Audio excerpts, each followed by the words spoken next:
Kemudian juga keimanan kepada perkara yang gaib akan melahirkan kekuatan ya di dalam menjalankan perintah-perintah Allah Subhanahu wa taala.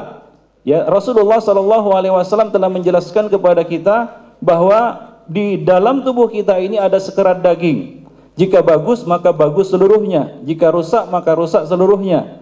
Rasul menjelaskan ala wahyal qalb. Ketahuilah bahwasanya sekerat daging itu adalah hati, di mana hati inilah kita katakan sebagai penggerak ya amal perbuatan kita, gerakan hati kita, gerakan lisan kita, bahkan gerakan anggota badan kita itu ditentukan dengan hati kita, dan itulah dia letak iman. Ya, asal iman itu letaknya di dalam hati. Itulah yang mendorong kita untuk ikhlas, untuk semangat bergairah di dalam beramal, mendorong kita untuk beramal. Maka keimanan kepada perkara yang gaib yang benar itu akan mendorong kita untuk semangat dan bergairah di dalam beramal. Tadi juga telah disebutkan kaitan antara akhlak yang baik dengan keimanan, bahwasanya orang yang lurus imannya, orang yang benar imannya, maka satu tandanya adalah dia memiliki akhlak yang terpuji.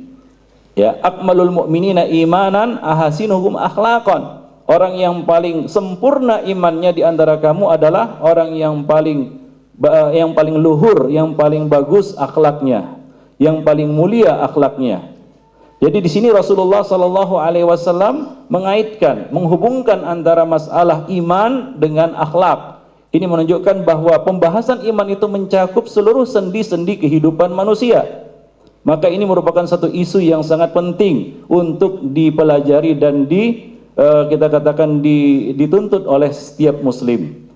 Dan juga ikhwani fiddin azanillahu wa iyyakum jami'an, di antara fungsi kita mempelajari iman dengan benar dan lurus adalah bahwa iman merupakan masdarur rahah wa tuma'ninah. Mempelajari iman dengan benar kemudian mengamalkannya merupakan sumber ar-rahah, ketenangan dan tumakninah di dalam kehidupan, di dalam kita katakan sabat, teguh di atas kebenaran.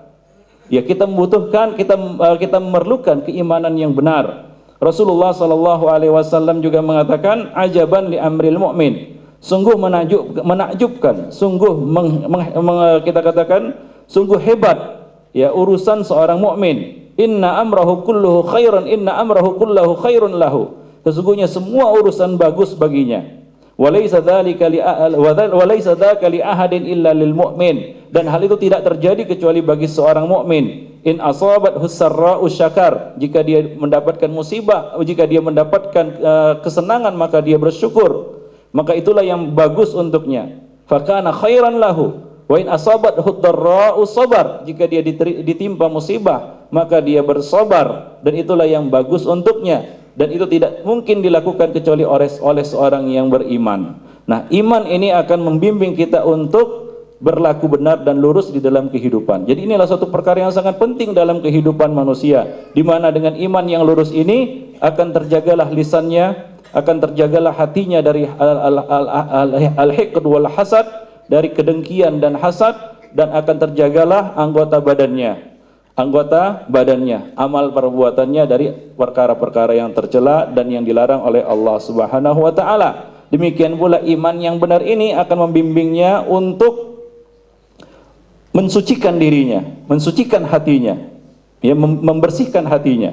Demikian pula dia akan bersungguh-sungguh di dalam beramal, di dalam melakukan ketaatan-ketaatan kepada Allah Subhanahu wa taala. Jadi kalau kita lihat pembahasan iman ini sangat luas, mencakup ya sendi-sendi kehidupan manusia.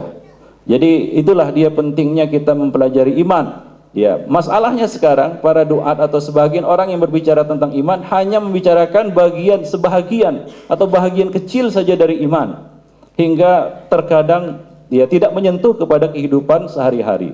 Mungkin itu yang perlu kita perbaiki ketika kita berbicara tentang iman, bahwa iman itu masuk dalam semua sendi-sendi kehidupan manusia, tidak hanya berkaitan atau berbicara tentang iman kepada Allah, Allah menciptakan langit dan bumi dan seterusnya. Jadi itulah dia luasnya pembahasan tentang iman yang perlu dipelajari oleh setiap muslim. Demikianlah, mudah-mudahan ini jawaban bisa mewakili.